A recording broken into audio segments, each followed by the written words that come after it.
ஒரு பேரு The King சென்னைக்கு வராரு. மரைக்காயர். யார் இவர்?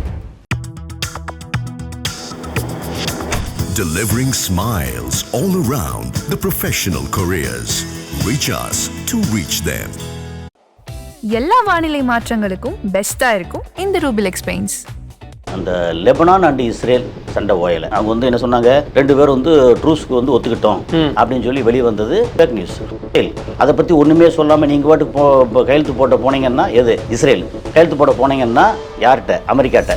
எங்களை வந்து எங்களுக்கு ஒரு பாதுகாப்பு இல்லாமல் போயிடுச்சு, அதை எப்படி கையெழுத்து போடலாம், அதெல்லாம் பேசி தான் போடணும், அப்படியே இப்படியாருனாங்க. இவங்களுக்கு பெரிய கிடைச்சது என்னென்னா 47 வருஷமாக வந்து தடை பண்ணிச்சுனாங்க இல்லையா பொருளாதாரத்தில், அதெல்லாம் நீக்கியாச்சு, எல்லாம் ஓகே அப்படின்னு கப்பல் போக ஆரம்பிச்சிச்சு. என்ன கப்பல் போக ஆரம்பிச்சிச்சு? 14ஆம் தேதி இந்த மாதிரி பண்ணிடுவோன்னு சொல்லி ஆரம்பித்ததுக்கப்புறம் இவங்க ஈரான் வந்து எண்ணெய் கப்பலை வந்து டாலரில் வர்த்தகம் பண்ண ஆரம்பித்தாங்க. எவ்வளோ தெரியுமா? $1.6 பில்லியன் அதுக்குள்ளே வர்த்தகம் பண்ணி முடிச்சிருக்காங்க. அதுக்கப்புறம் என்னென்னா அமெரிக்காவில் இந்த யூத லாபி ரொம்ப ஸ்ட்ராங்கான லாபி. ஆமாம் ஆமாம். அதையும் மீறி ட்ரம்ப் வந்து கையெழுத்து போட்டார். ஏன்னா அங்கே தாங்க முடியலை சண்டை வந்து இங்கே திரும்பி கடைசியில் இஸ்ரேலுக்கும் அமெரிக்காவும் சண்டையாக இருக்குது. இப்போ இஸ்ரேலை வந்து அமெரிக்காவும் இந்த திட்டு அந்த திட்டு இல்லை, பயங்கரமாக திட்டி முடிச்சிட்டாங்க. அதனால் இப்போ வந்து அமெரிக்கா தான் அவனை கண்ட்ரோல் பண்ணணும். ஆகாயம் நேயர்களுக்கு வணக்கம். ரொம்ப நாளாக இழுத்துட்டு இருந்த இந்த வாய்க்கா தகராறு, இந்த பிரச்சனை வந்து ஒரு மாதிரி முடிவுக்கு வந்துருச்சு. பீஸ் டாக்ஸ் ஆரம்பிச்சிருச்சு, சுவிட்சர்லாண்டில் கையெழுத்து போட போகிறாங்க அப்படின்லாம் செய்திகளில் பார்த்துருப்போம். ட்ரம்ப் வந்து இதுக்கு ஒத்துக்கிட்டாரா அப்படின்ற ஆச்சரியம் எனக்கும் இருக்குது. அதோடைய இப்போது என்ன சூழலில் இருக்குது, அக்ரிமெண்ட் போட்டாங்களா, தெற்கு லெபனானில் ஒரு சண்டை நடந்துட்டு இருந்துச்சு, அந்த சண்டை என்ன நிலைமையில் இருக்குது அப்படின்றதெல்லாம் பற்றி பேச போகிறோம். நம்ம கூட உலக செய்தி பகுப்பாய்வாளர் திரு கசாலி அவர்கள் இருக்காங்க. வணக்கம் சார். வணக்கம் கார்த்தி. தெற்கு லெபனான் சண்டையை கொஞ்ச நாள் ஒத்தி வைக்கிறோம் அப்படின்னு சொல்லி இன்றைக்கி செய்திகள்லாம் ஹிஸ்புல்லாவும் இவங்களும் ஒத்துக்கிட்டதா செய்தி வந்துருந்துச்சு. அதே மாதிரி அமைதி கையெழுத்து போட்டாச்சா? நம்பர் 1 வந்து அந்த லெபனான் அண்ட் இஸ்ரேல் சண்டை ஓயலை. அவங்க வந்து என்ன சொன்னாங்க, ரெண்டு பேரும் வந்து ட்ரூஸ்க்கு வந்து ஒத்துக்கிட்டோம் அப்படின்னு சொல்லி வெளியே வந்தது ஃபேக் நியூஸ். Okay okay. முதல்ல வந்தது ஒரிஜினல் நியூஸ், அதுக்கப்புறம் வந்தது ஃபேக் நியூஸ். முதல்ல எப்போ வந்துச்சு? ஒரு வாரத்துக்கு முன்னாடி வந்துச்சு. எது முதல் நியூஸ் ரெண்டாவது நியூஸ்னே தெரியலையா? அதை டெய்லி அப்டேட் பண்ணிட்டு இருக்கும்போது நமக்கே குழம்பி போயிருது. நம்ம வீட்டு வந்து முன்வாசலில் போகிறோம் பின்வாசலில் போகிறோமா இல்லை எப்படி மாடிப்படி ஏடி போகிறோன்னு தெரியாத அளவுக்கு வந்து நம்மளே ஃபுல்லாக குழப்பி விட்டுருது. சரி, அதுக்கப்புறம் வந்து இந்த கையெழுத்து போடுறது சொன்னீங்கல்ல, கையெழுத்து 19ஆம் தேதி ஜெனீவாவில் இவர் வந்து ஜேடி வான்ஸு அண்டு இங்கே இருந்து மசூத் பெசஸ்கியான் முஸ்லீம், அது அப்பாஸ் அராசி எல்லாம் இது முதல்ல வந்து அங்கே போய் கையெழுத்து போடுறதா எல்லாம் பேசி முடித்தாங்க. அப்புறம் அதுக்கிடையில் வந்து அதை எப்படி கையெழுத்து போடலாம், நாங்கள் இது வந்து அந்த லாங் ரேஞ்சு மிசைல், அதை பற்றி ஒன்றுமே சொல்லாமல் நீங்கள் பாட்டுக்கு கையெழுத்து போட்ட போனீங்கன்னா எது இஸ்ரேல் கையெழுத்து போட போனீங்கன்னா யார்கிட்ட? அமெரிக்காட்ட. எங்களை வந்து எங்களுக்கு ஒரு பாதுகாப்பு இல்லாமல் போயிடுச்சு, அதை எப்படி கையெழுத்து போடலாம், அதெல்லாம் பேசி தான் போடணும், அப்படியே இப்படியாருனாங்க. கொஞ்சம் நேரம் வேலையை பார்த்துட்டு இருக்கியா, இதுக்கு மேலே நம்மளாலேயும் வந்து தாங்க முடியாது, அவன் எதை எடுத்தாலும் எப்படி இப்போ அடிக்க வந்தாலும் திருப்பி அடிக்கிறான், என்னால் முடியாது அப்படின்னு கையெழுத்து போடுறதுக்கு 19ஆம் தேதி நாள் குறித்து வச்சுருந்தாங்க. அதுக்கடையில் திடீர்னு ஒரு சர்ப்ரைஸ் என்ன வந்துச்சு அப்படின்னா 18ஆம் தேதி வெர்சேல்ஸ்னு ஒரு இடம் ஃப்ரான்ஸில் G7 மாநாட்டு போனார்ல, போனதில் அங்கே வச்சு லைவில் வந்து இந்த இதில் ஒப்பந்தத்தில் ட்ரம்ப்பே கையெழுத்து போட்டார். நான் இப்படி சொன்னேன்னா ட்ரம்ப் இப்படி தான் கையெழுத்து போடுவார். அது நிறைய பேப்பர் ஃபுல்லாக அதான் பார்த்து பழைய, அது வந்து பெரிய பேப்பர் வேணும், பெரிய மார்க்கர் மாதிரி வேணும், அதை வச்சு அப்படியே பேசிட்டு அப்படியே கையெழுத்து போடுவார். அதே மாதிரி ஃபுல்லாக அடிச்சிட மாட்டார் ஒரு மாதிரி. அல்ல, அது அதே கையெழுத்தை வந்து ரீப்ரொடியூஸ் பண்ணுறது கஷ்டம். ஓகே. ஆமாம், அது கம்ப்யூட்டர் திணறு தான் ரீப்ரொடியூஸ் பண்ணுறதுக்கு. அந்த மாதிரி கையெழுத்து போட்டார். ட்ரம்ப் ஒரு தனித்துவம் வாய்ந்தவர் தான் ட்ரம்ப். உண்மையிலேயே அவர் குழந்தை மாதிரி, எப்பவும் உண்மையை பேசுவார், அது கெட்டவத்தை பேசுவார், குழந்தை மாதிரி அவர். ஓகே. அதே மாதிரி இங்கே வந்து மசூத் பெசஸ்கியான் அவர் பிரசிடென்ட்டு எங்கள் ஈரானில், அவரும் வந்து 18ஆம் தேதி அவரும் கையெழுத்து போட்டார். கையெழுத்து போட்டோடனே எல்லாம் ஓகே சூப்பர். இது வந்து 18ஆம் தேதி நிலைமை. அப்புறம் என்னாச்சு, கையெழுத்து போட்டு அடுத்த சில மணி நேரங்களில் இப்போ கையெழுத்தில் வந்து ரொம்ப முக்கியமான சரத்துக்கள் இருக்கு இல்லையா, 14 இதையும் சொல்ல வேண்டாம், ஆல்ரெடி பேசியாச்சு. முக்கியமான சில சரத்துக்கள், ஹர்மோஸை திறந்து விட்டாச்சு. என்ரிச்மெண்ட்டை வந்து நம்ம பேசணும். நீங்கள் இப்போ என்ரிச்மெண்ட் வந்து பண்ணுறதை ஆக்கப்பூர்வத்துக்கு மட்டும் வச்சுக்கலாம், நீங்கள் வந்து தேவைக்கூடாது. ஐஏஏ வருவாங்க, NPT வருவாங்க, ஓகே அக்ரீடு. அப்புறம் உங்களுக்கு 24 பில்லியன் உங்கள் இது வச்சுருக்க ஃப்ரீஸ் பண்ணி வச்சுருக்க பணத்தை ரிலீஸ் பண்ணிடுவாங்க அப்படின்னா, ஆல்ரெடி பாதி ரிலீஸ் பண்ணிட்டாங்க, சரி ஓகே அக்ரீடு. இவன் UAE வந்து 3 பில்லியன் கொடுத்துட்டாங்க, கத்தார் 6 பில்லியன் கொடுத்துட்டாங்க, இன்னொரு 6 பில்லியன் கத்தார் கொடுக்க சம்மதிச்சிட்டாங்க, UAE வந்து இன்னொரு 10 பில்லியன் கொடுக்க சம்மதிச்சிட்டாங்க. எப்படின்னா கப்பம் கட்டுறாங்க கிட்டத்தட்ட. நாங்கள் அது வந்து கப்பம்னா இவன் காசு இல்லை, ஈரானோட பிடிச்சி வச்சிருந்த காசை வந்து கட்டுறாங்க. அப்போ அது 24 பில்லியன் கொடுத்துட்றோம் அப்படின்னா அதில் ஆல்ரெடி பாதி கொடுத்தாச்சு அப்படின்னா சரி ஓகே அது கொடுத்துட்றோம். இன்னொரு அதை டேமேஜ் பண்ணிட்டோம், அதை ரீகன்ஸ்ட்ரக்ட் பண்ணுறதுக்காக காம்பன்சேஷன் வந்து 300 பில்லியன், ஒரு 28 லட்சம் கோடி 30 லட்சம் கோடி வச்சுக்கங்களேன், அதை வந்து கொடுக்குறோம். Okay agreed. அதில் வந்து பாதி வந்து நாங்கள் அமெரிக்கா அந்த பக்கம் இதெல்லாம் 3 இதுவும் சேர்த்து அமெரிக்கா, யூரோப்பியன் யூனியன் ப்ளஸ் மேஜராக வந்து அரப் கண்ட்ரிஸ் எல்லாம் சேர்த்து கொடுத்துறோம். Agreed right. எல்லாத்தையும் திறந்துட்டு பண்ணிடு. மைன்ஸ் அதாவது கடல் கன்னிகள் இருக்குல்ல, கன்னிகள்னா பெண்கள் இல்லை, நான் என்ன கடல் கன்னி எல்லாம் போகுது. கடல் கன்னி அது கன்னி அது அதாவது கன்னினாலே தண்ணி உள்ளதா இருப்பாங்க, இதுவும் தண்ணி உள்ளதா இருக்குமா? சரி, கன்னி அப்படின்னாலே டேஞ்சர் தானே, உங்களுக்கு தெரியாத ஒன்றும் இல்லை. நான் உங்ககிட்ட தான் கேட்டு தெரிஞ்சுக்கணும் இந்த விஷயம். இது அந்த கடல் கன்னி வெடியாக இருந்தாலும் டேஞ்சரு, கடல் கன்னியாக இருந்தாலும் டேஞ்சரு. அதையும் எல்லாம் ரிமூவ் பண்ணிடுறோம், எல்லாம் பண்ணிடுறோம், அங்கே பாதுகாப்பு கொடுத்துறோம், அதெல்லாம் ஓகே முடிஞ்சா. இதெல்லாம் தாண்டி இன்னொரு முக்கியமான சரத்து என்னென்னா, இங்கே ஈரான் சோறு போட்டு வளர்க்கக்கூடிய ப்ராக்சிஸ் இருக்காங்கல்ல, ஹிஸ்புல்லா, ஹமாஸு, யாரும் இஸ்ரேலை அடிக்கக்கூடாது. அதே மாதிரி இஸ்ரேலும் பக்கத்து நாடுகளை அடிக்கக்கூடாது. முக்கியமான சரத்தா. சரி, இஸ்ரேல் அடித்தா என்ன செய்யணும், அதுக்கு நாங்கள் பொறுப்பு அப்படின்னு 17ஆம் தேதியே சொல்லிட்டாங்க. இப்படி ஒத்துக்கிட்டா வெளிப்படையாக ஆமாம் நாங்கள் தான் உங்களை ஆப்ரேட் பண்ணுறோன்ற மாதிரி இவங்களே சொல்கிற மாதிரி ஆகிடாதா? அது சொல்லிட்டாங்க. அப்படி பார்த்தா வந்து இல்லை, இதுக்கப்புறம் அடுத்த கட்டம் இருக்குது, ஒத்துக்கிட்டாங்க. 18ஆம் தேதி இவர் அப்படியே கையெழுத்து போட்டு முடிச்சு அந்த ஈரம் காயலை போட்டு டமால் டுமில் அங்கே அடிச்சிட்டாங்க இஸ்ரேல். எங்களுக்கு உங்கள் கையெழுத்துக்கு எங்களுக்கு சம்மந்தம் இல்லை, நீங்கள் எங்களை விட்டு போட்டு என்ன பண்ணோம் அப்படின்னு அடித்தாங்க. அந்த ஒப்பந்தத்துக்கு எங்களுக்கு எதுவும் இல்லை அப்படின்ற மாதிரி. என்ன ஆமாம் எது இல்லைன்னு சொல்லிட்டு யார் பென்கவீர் வந்து அப்புறம் ஒரு முக்கியமான வார்த்தையெல்லாம் உதிர்த்தார். லெபனான் இருக்கு இல்லையா, அதில் இந்த மாதிரி இவங்களை மட்டும் அடிக்கிறதுலாம் பத்தாது, மொத்த லெபனானையும் சுட்டு பொசிக்கிறணும் அப்படின்னு ஒரு திருவாய் மலர்ந்தார் பென்கவீர். அதாவது பாதுகாப்புத்துறை அமைச்சராக சம்திங் ஏதோ ஒரு ரொம்ப அமைதியை நோக்கிய ஒரு மக்களாகவே இருக்காங்களே இவங்க. ரொம்ப அமைதினா சாதாரண அமைதி இல்லை, அந்த மாதிரி ஒரு அமைதி, மயான அமைதி. அதில் பென்கவீராக இருக்கட்டும், அது இஸ்ரேல் கட்ஸாக இருக்கட்டும், அல்லது எல்லாத்துக்கும் தலைமை பீடம் வகிக்கக்கூடிய தலைமை சாத்தான் ஒருத்தர் இருப்பா இல்லையா, நெதன்யாகுவாக இருக்கட்டும். ஆனால் சார் நம்ம இப்போ விளையாட்டுக்கு பேசணும், உண்மையாகவே அவங்களுக்கு ஒரு அப்படி ஒரு எய்ம் இருக்குல்ல சார்? இருக்குது. அது கிரேட் இஸ்ரேல். அப்புறம் உலகத்தில் வாழ தகுதியானவங்க அவங்க மட்டும்தான், மற்றவங்க எல்லாம் வந்து உயிரோடு இருந்தாலும் இவங்களுக்கு சேவகம் பண்ணி வாழக்கூடியவங்க. இது எப்படி இங்கே கேட்ட மாதிரி இருக்குல்ல, இது இஸ்ரேல். உலகத்தில் யூதர்கள் அப்படி தான் இருக்காங்க. ஓகே, ஸோ இந்த மாதிரி பண்ணாங்களா, பண்ணதுக்கப்புறம் 18ஆம் தேதி அப்படியே இங்கே காலைல கையெழுத்து போட்டிருங்க, மத்தியானம் வந்து அந்த MOU இருக்கு இல்லையா, மெமராண்டம் ஆஃப் அண்டர்ஸ்டாண்டிங், புரிந்துணர்வு ஒப்பந்தம். இது வந்து எப்படின்னா புரிந்துணர்வு ஒப்பந்தம் இவங்க கையெழுத்து போடுறாங்க. 60 நாளைக்கு அப்புறம் வந்து ஃபைனல் எல்லாம் அக்ரிமெண்ட்டு, டோட்டல் பீஸ் எல்லாம் முடிஞ்சு. அவங்க அது சம்மந்தமே இல்லை, அவங்க இருந்துக்கலாம். இதில் இவங்களுக்கு பெரிய கிடைச்சது என்னென்னா 47 வருஷமாக வந்து தடை பண்ணிச்சிட்டாங்க இல்லையா பொருளாதாரத்தில், அதெல்லாம் நீக்கியாச்சு, எல்லாம் ஓகே அப்படின்னு கப்பல் போக ஆரம்பிச்சிச்சு. எண்ணெய் கப்பல் போக ஆரம்பிச்சிச்சு. 14ஆம் தேதி இந்த மாதிரி பண்ணிடுவோன்னு சொல்லி ஆரம்பித்ததுக்கப்புறம் இவங்க ஈரான் வந்து எண்ணெய் கப்பலை வந்து டாலரில் வர்த்தகம் பண்ண ஆரம்பித்தாங்க. எவ்வளோ தெரியுமா, $1.6 பில்லியன். அதுக்குள்ளே வர்த்தகம் பண்ணி முடிச்சிருக்காங்க டாலர். அப்போ டாலரில் வர்த்தகம் பண்ணால் அவங்களுக்கு இல்லை சந்தோஷம் தானே. ஓகேப்பா, எங்களுக்கு ஈரான் ஓகே, என்னன்னாலே சந்தோஷம் தானே. என்ன அது வந்து டாலரில் வர்த்தகம் பண்ணுறான், ஈரான் வர்த்தகம் பண்ணுறான். அப்புறம் இதெல்லாம் வந்து அக்ரிமெண்ட் கையெழுத்து ஆச்சு அப்படின்னா அதுக்கப்புறம் வந்து MOU சைன் ஆகி கையெழுத்து ஆனதுக்கப்புறம் 100 போயிங் விமானத்துக்கு அமெரிக்காவில் வந்து ஈரான் ஆர்டர் கொடுக்குறாங்க. எல்லாம் ஓகே, நீ நானும் ஃப்ரெண்ட்ஸ். அதுக்கப்புறம் ஈரான் அந்த போர் சார்ந்த வர்த்தகம் இல்லையா, எல்லாம் அந்த வர்த்தகம் அவங்க எக்கச்சக்கமாக அந்த பக்கம் சம்பாதிச்சிட்டாங்க. அப்புறம் எல்லாம் முடிஞ்சு போச்சு, செத்து நாசமாக போனால் நாங்கள் வந்து பணம் சம்பாதிச்சிட்டோம் அப்படின்ற மாதிரி. அதுக்கப்புறம் வந்து ஈரானில் பார்த்தீங்கன்னா 23 வருஷமாக தண்ணி பஞ்சம் நிறையா இருந்துச்சு. இப்போ தண்ணி வந்து எக்கச்சக்கமாக வந்து இதிலேருந்து டேம்லேருந்து அப்படி பீச்சு அடிக்குது, பயங்கரமாக இருக்குது. அது வந்து அந்த தண்ணியோட குவாலிட்டி என்ன சொல்கிறாங்கன்னா, உலகத்தின் ஒரு சில பெஸ்ட்டு நன்னீர் இருக்கும் இல்லையா, ஃப்ரெஷ் வாட்ரு. ஒரு 10 இடங்கள் உலகத்தில் ஒரு 10 இடங்களில் நன்னீர் வாட்டர் இருக்குன்னா அதில் வந்து முக்கியமான வாட்ரு. ஓகே, அதை இனிமேல் வந்து நாங்கள் UAE, சவுதி அரேபியா, ஓமானு இது எல்லாத்துக்கும் நாங்கள் குழாய் மூலமாக சப்ளை பண்ணுறோம். ஏன்னா அவங்க ஏற்கனவே கடல் தண்ணீரை தானே குடி தண்ணி ஆக்கிட்டுருக்காங்க. நீங்கள் உங்களுக்கு ஃப்ரெஷ் வாட்டர் நாங்களே தர்றோம். ஒரு லாங் டேர்ம் பிளான் மாதிரி. ஏன்னா மழை பெஞ்சிருச்சு.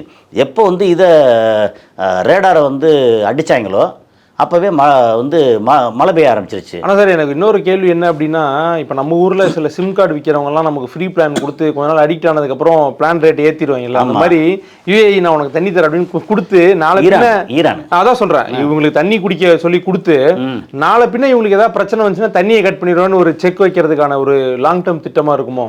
இருக்கலாம். தண்ணி இருக்கு, வேணா இங்கே வாங்கிக்கோ. நீ அங்கே அப்புறம் அவனோட டீசலேஷன் பிளான்ட் இருக்குல்ல, அந்த தண்ணியை வந்து உற்பத்தி பண்ண கூட அவன் சொல்லுவாங்கல்ல, சொல்ல முடியாதுல்ல. நீ இதே வாங்கிக்கோ, அதே வச்சுக்கோ, இது குடி தண்ணீரை வச்சுக்கோ, அதை வந்து தோட்டத்துக்கு மற்றதுக்கு மற்ற தண்ணியாக வச்சுக்கோ. ஸோ இது ஒரு பக்கம். இது முடிஞ்சதுக்கப்புறம் இப்போ என்னாச்சு, ஹார்மோஸ் வந்து திரும்ப லாக்டு. எப்போ இந்த 2 நாளைக்குள்ள 18, 19 தேதி ஜேடி வான்ஸ் வந்து நேராக போய் அதில் கையெழுத்து போடணும், எம்ஓயில் கையெழுத்து போடணும். போகலை, கேன்சல். அப்போ யோசிச்சு பாருங்கள், இந்த மாதிரி இரத்த காட்டேரிகள்னு ஒரு கூட்டம் இருக்குது. அந்த இரத்த காட்டேரி கூட்டம் வந்து எங்கே இருக்குன்னா அதிகமாக வந்து இஸ்ரேலில் இருக்குது. அவங்க அடியனே அடிச்சுட்டு இருக்காங்க. அவங்க வந்து முக்கியமான ஒரு தலையை வந்து அடித்தாங்க. எப்போது 18ஆம் தேதி. 19ஆம் தேதி என்ன பண்ணிட்டாங்கன்னா, அங்கே சவுத்தில் இருக்காங்கல்ல, அவங்க அங்கே இஸ்ரேலோட 3 முக்கியமான இராணுவ தலைவர் அடிச்சிட்டாங்க. உங்களுக்கு மட்டும் அடிக்க முடியுமா? அந்த ஆயுதம் வந்து அந்த நீ குத்துனாதான் கத்தி பாயுமா, நீ குத்துனாதான் நானும் அடிப்பேன் அப்படின்னு அந்த 3 முக்கியமான ஆட்களை வந்து சொல்லி அடிச்சிட்டாங்க. அடித்தா 2 பக்கம் மாறி மாறி அங்கே பிரச்சனை இருக்குது. இந்த எம்ஓயு என்ன சொல்லிட்டாங்க, அமெரிக்கா எம்ஓயு இது வந்து வேலிடு, இது கண்டினியூ ஆகும். நாங்கள் வந்து இஸ்ரேலை வந்து ஆதரிக்கலை. ஜேடி வான்ஸ் வந்து இஸ்ரேலை வந்து பயங்கரமாக திட்டுன்னு தீக்குறாங்க. நீ என்ன நினச்சிட்ருக்க, நீ வந்து இப்படிலாம் பண்ணால் என்ன அர்த்தம், அப்படியா இப்படி நீங்கள் யூஸ் பண்ணக்கூடிய 60% மேலே ஓகே நான் கொடுத்த ஆயுதம். ஒரு குருவை மிஞ்சிய சிஷ்யன் மாதிரி போய் குரு வந்து திருப்பி அந்த வளர்த்த நாய் வந்து எதிர்த்து நின்று கடிக்கிற மாதிரி.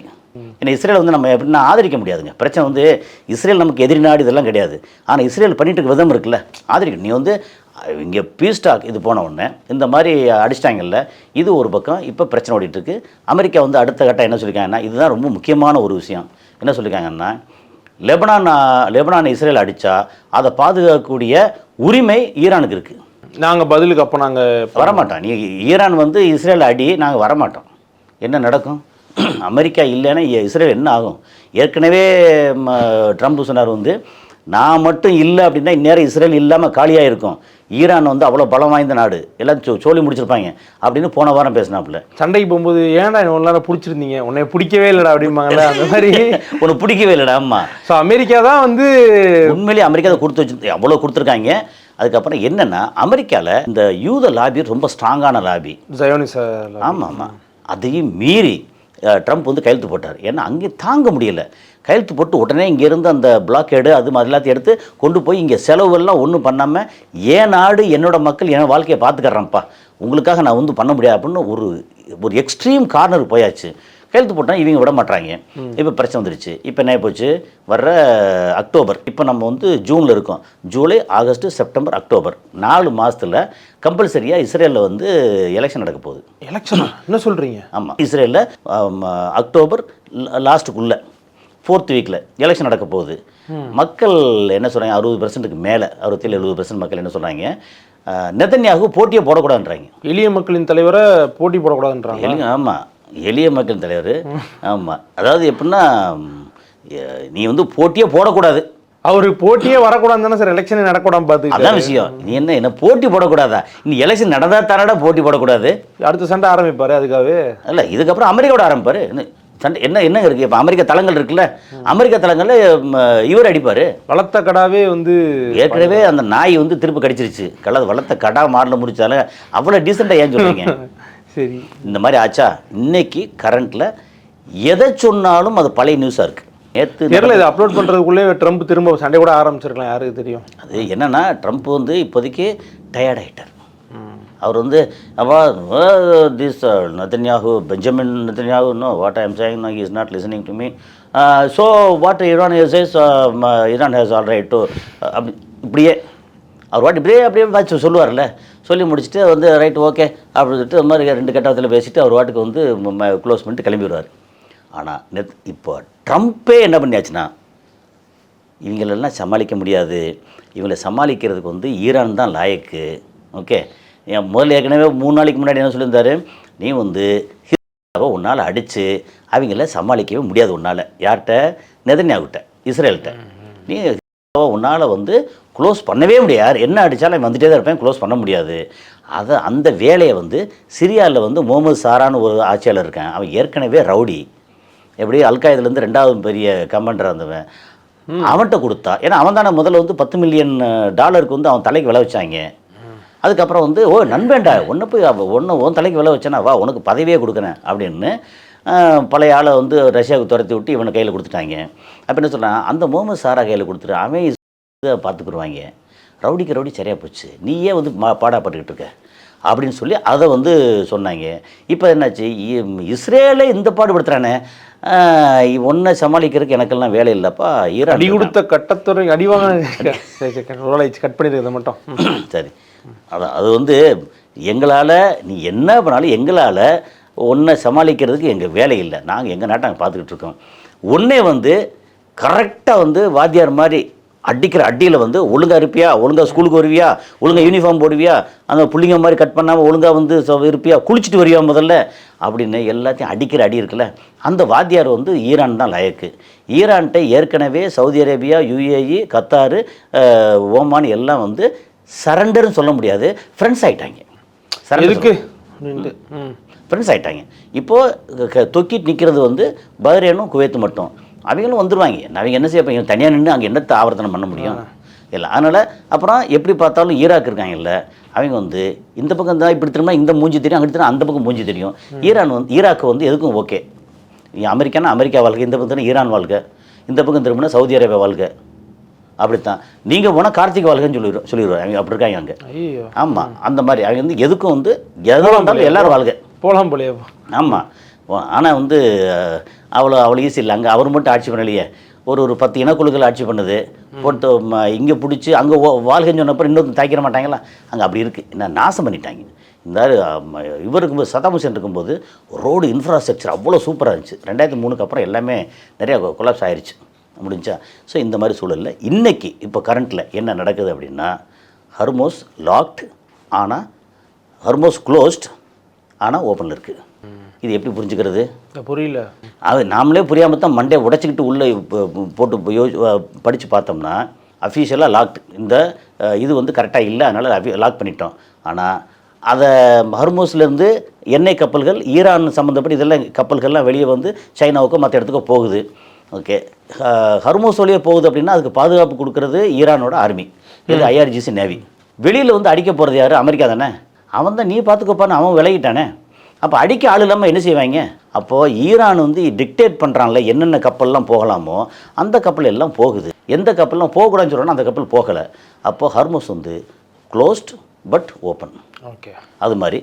அப்புறம் வந்து இந்த MOU அமெரிக்கா சொல்லிட்டாங்க இது வந்து செல்லும், அது அடிக்கிறானே யாருன்னா அதை நான் பார்க்குறேன் அப்படின்னு மாறி மாறி அங்கே இப்போ வந்து சண்டே வந்து இங்கே திரும்பி கடைசியில் இஸ்ரேலுக்கும் அமெரிக்காவும் சண்டையாக இருக்குது. இப்போ இஸ்ரேலை வந்து அமெரிக்காவும் இந்த திட்டு அந்த திட்டு இல்லை, பயங்கரமாக திட்டி முடிச்சிட்டாங்க. அதனால் இப்போ வந்து அமெரிக்கா தான் அவனை கண்ட்ரோல் பண்ணணும். அமெரிக்கா கண்ட்ரோல் பண்ணுறதுக்கு என்ன, ரொம்ப சிம்பிள், பீஸு பிடிங்கி விடணும். அவனுக்கு வரக்கூடிய அந்த மொத்த வருவாய் இது எல்லாத்தையும் வந்து அங்கேருந்து அமெரிக்காவிலேருந்து கட் பண்ணாங்கன்னா இங்கே வந்து நாசி ஆயிடுவாங்க. அதுக்கப்புறம் அங்கே வந்து எல்லாத்தையும் அடிக்க வச்சாங்கன்னா இஸ்ரேல் சோழி முடிச்சிடுவாங்க.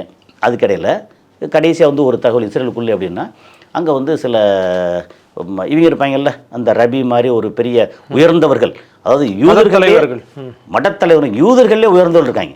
ஓ அப்படியா? ஆமாம். அவங்க வந்து எப்படின்னா வேலையே கிடையாது, கரெக்டாக போவாங்க, காலைல போவாங்க, என்னத்தையாவது அந்த இதை வந்து அப்படி குரான் படிக்கிற மாதிரி, பைபிள் படிக்கிற மாதிரி, அப்படி வந்து சில அந்த இதெல்லாம் தோறா மாதிரி இதெல்லாம் கொஞ்சம் படிப்பாங்க. அப்புறம் ஜாலியாக இருப்பாங்க, கல்யாணம் பண்ணுவாங்க, குழந்தையாக பெற்றுக்குவாங்க. அது மாதிரி ஒரு கூட்டம் கருப்பு ட்ரெஸ்ஸை போட்டிருப்பாங்க, ஸோ தொப்பி ஒரு மாதிரி ஹேட், இந்த கவுபாய் டைப் மாதிரி ஹேட் வச்சுருப்பாங்க. ஜாலியாக மட்டும் இருப்பாங்க. அவங்களுக்கு வந்து எப்படின்னா மிலிட்ரியில் வந்து சேர்க்கக்கூடாது, எங்களுக்கு மிலிட்ரிலாம் ஆகாது அப்படி ரூல்ஸே போட்டுச்சுருந்தாங்க. ஓகே, அதில் ஒருத்தன் வந்து இப்போ மிலிட்ரி வரணும் அப்படின்னு சொல்லி இங்கே உத்தரவு போட்ட உடனே அதில் ஒருத்தன் முன்னின்று ரொம்ப பெரிய போராட்டம் பண்ணியிருப்பான் போல இருக்குது. அவனை பிடிச்சி உள்ளே போட்டாங்க. இந்த கோஷ்டி பூரா வந்து தெருவில் இறங்கி பயங்கர பிரச்சனைனா இஸ்ரேல் முதல் முறையாக இஸ்ரேலோட போலீஸ்காரங்க அவங்கள அடிச்சு ரத்தம் ஒழுகி அவள் யார்ட்டையும் அடி வாங்கினது இல்லை. ஒன்லி எப்போ பார்த்தாலும் ஓகே அப்படின்னு சொல்லி ஒரு புண்ணியாத்மா மாதிரி இருந்தவங்க இன்றைக்கி தெருவில் வந்து அடித்து ரத்த கலரியாகி ஓட விரட்டியிருக்காங்க இஸ்ரேலில். ஸோ இஸ்ரேல் வந்து இஸ்ரேல் போலீஸு, இஸ்ரேல் மக்களில் உயர்ந்தவர்கள் இருக்காங்கள ஒரு கோஷ்டி, அவங்களாம் அடித்து ரத்தம் வர வச்சுருக்காங்க. அப்புறம் இஸ்ரேல் மக்களே வந்து நீ ஆணியே பிடுங்க வேணாம்ப்பா நெதன்யாகு, நீ போ ஜெயிலுக்கு போ அப்படின்ட்டாங்க. ஏன்னா எலெக்ஷன் நடந்துச்சு அப்படின்னா அவன் ஜெயிலு தான். சரி நீ போ அப்படின்ட்டாங்க. சரி எல்லாம் முடிஞ்சு இஸ்ரேல் வந்து பரிதாபமான ஆனால் மோசமான பட் அடிச்சுக்கிட்டு இருக்காங்க. இருக்கிற ஆயுதம் போகிற அடிச்சுட்டு இருக்காங்க. அமெரிக்காவும் இஸ்ரேலும் வந்து இப்போ மோதலில் நிற்கிறாங்க அப்படிங்கிறது தான் இன்றைக்கி உள்ள தகவல். ஏன்னா இதை ஒருவேளை நீங்கள் இதை விளையாட்டம் பண்ணும்போது கொஞ்சம் தெரியாது, நம்ம மக்கள்கிட்ட அதையும் சொல்லிடுவோம். நீ இப்படி சொன்னீங்களே அப்படி மாறி இருக்க. எவ்வரி 2 hours 3 hours இந்த கீப் ஆன் சேஞ்சிங். நம்ம மக்கள் அப்படி கிடையாது சார். அவங்களுக்கு தெரிஞ்ச என்ன கேட்டால் அவங்களே எல்லாம் புரிஞ்சிச்சு. நிறைய அவங்களுக்கு தெரிஞ்ச என்ன கேட்டால் அவர் தோன்றோ அதை போட்டு திட்டிட்டு போயிட்டு ஃப்ரீயாக இருப்பாங்க. ஆமாம், அதெல்லாம் எப்படி பார்த்தாலும் என்ன திட்டோட உங்களை கொஞ்சம் அதிகமாக எக்ஸ்ட்ரா திட்டுவாங்க. இல்லை அவங்க வந்து சிவப்பாக இருக்கவங்க பிடிக்காதான். உங்க கூட வீடியோ பண்ணுற வரைய யாருமே என்னையும் சேர்த்துட்டுறேன் திட்டுவாங்க. ஆமாம் இனியே சார், அடுத்து என்ன நடக்குதுன்றத பொறுத்து தான் பார்ப்போம். நீங்கள் சொல்கிறத பார்த்தா ஜாலியாக மில்க் ஷேக் குடிச்சு வீடியோ போட்டுட்டு இருந்த நம்ம நெத்தன்யாகு அவர்கள் முடிக்கிறத முடிச்சிடலாம். என்னன்னா நான் வந்து டெய்லி வந்து துபாயில், அபுதாபி, குவைத்தெல்லாம் மக்கள்கிட்ட பேசுவேன். முந்தா நாள் இந்த மாதிரி 18ஆம் தேதி சைன் ஆன உடனே அங்கே வந்து சந்தோஷமாக வந்து நிறையா கால் பண்ணாங்க. அப்புறம் வந்து ஃப்ளைட்டில் நிறையா வரப்போகுது, இங்கேருந்து நம்பர் ஆஃப் ஃப்ளைட்ஸ் இன்க்ரீஸ் பண்ணுறாங்க. அப்புறம் ஊருக்கு இப்போ சம்மர் ஹாலிடே வரப்போது ஊருக்கு வரப்போகிறோம் ரொம்ப சந்தோஷமாக இருந்தாங்க. பில்டர்ஸ் இருக்காங்கல்ல அங்கே, அவங்கெல்லாம் வந்து நக்கீல் மாதிரி பெரிய பெரிய பில்டர்ஸ்லாம் ஓகே அப்படின்னு பரபரப்பாக இயங்க ஆரம்பிச்சிச்சு துபாயெல்லாம். நேற்று 19ஆம் தேதி வந்து ஐயோ அப்படி வந்துச்சு ஒரு நாளில். அது பிகாஸ் ஆஃப் இஸ்ரேல். ஓகே, அதனால் அவ்வளோ மோசமாக டெய்லி அப்டேட் அங்கே வந்து அப்படி வந்துக்கிட்டு இருக்குது. பரிதாபமான நிலைமையில தான் இருக்குது அரபு நாடுகளுமே. அதுதான் நிலைமை இப்போ. ஓகே சார், உங்களுடைய நேரத்துக்கும் கருத்துக்களுக்கும் பல்லடம் ஜேடி வேன்ஸ் ரசிகர் மன்றம் சார்பாக நன்றி சார். நன்றி.